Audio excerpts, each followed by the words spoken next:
descubriendo precisamente cómo la madera está revolucionando la industria. Vamos a hablar en los próximos minutos con Alejandra Mayavía, es calculista de Lignum-TED. Alejandra, bienvenida, buenos días. Hola, buenos días. ¿Qué tal? ¿Cómo estamos? ¿Bien?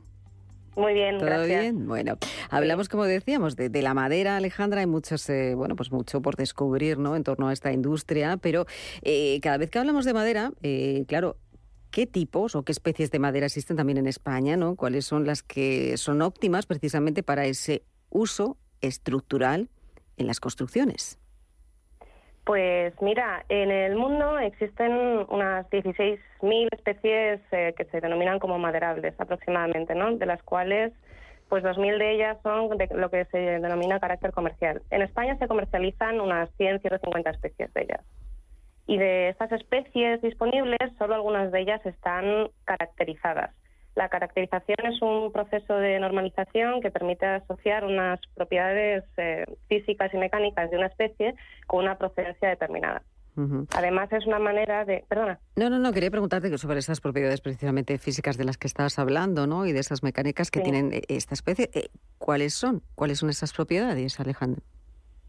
Pues, al final son propiedades de resistencia y de densidad. En el caso de las coníferas, por ejemplo, son más ligeras y más flexibles comparadas con las frondosas. Estas tienen, por el contrario, pues una resistencia y durabilidad más elevada, aunque al final las propiedades van a depender no solo de la especie, sino también de la procedencia.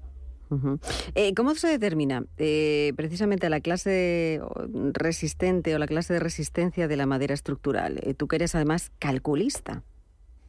Pues sí, mirad, a nivel europeo se ha creado un sistema de clases resistentes para poder agrupar todas estas especies y procedencias y sus calidades correspondientes en diferentes grupos, ¿no? Para facilitar un poquito la clasificación.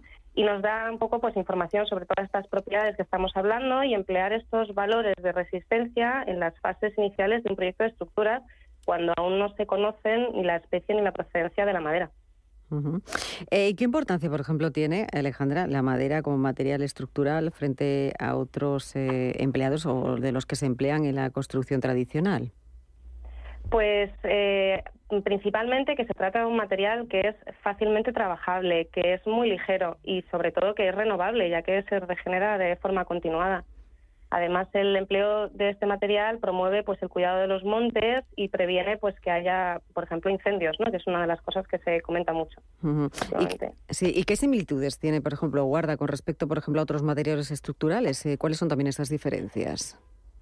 Bueno, pues una de las diferencias más importantes, que al ser un material natural es un material anisótropo, ¿no? Que va creciendo los árboles formando una estructura tubular y esta estructura hace pues que tenga un comportamiento diferente en su longitud que a lo mejor en otras direcciones. Es lo que se denomina la fibra de la madera. Uh-huh. Alejandra, hablábamos al principio de que cómo la madera está revolucionando la industria. Bajo tu parecer, ¿cómo lo está haciendo?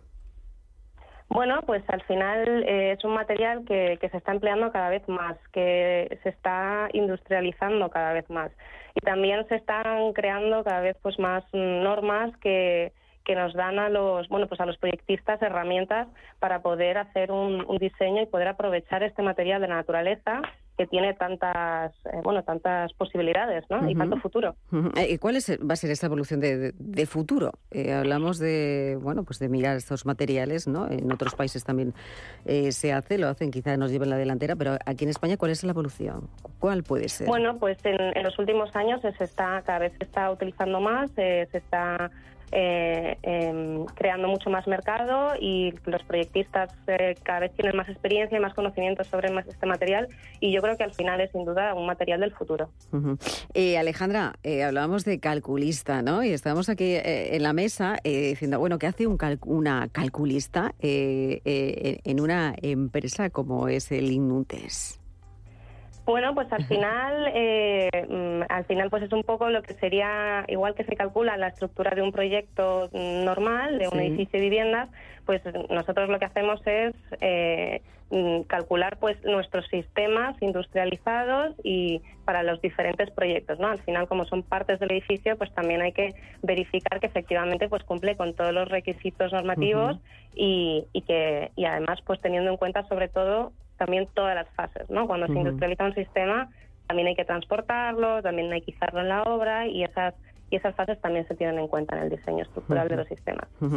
Pues Alejandra Mayavía, calculista del INUNTES, muchísimas gracias por acompañarnos en este espacio, gracias por darnos esas claves sobre la madera y hablarnos también del futuro y de la evolución del sector. Gracias, Alejandra. Buen día, buena mañana. Muchas gracias a vosotros. Gracias, buen día. Hasta luego.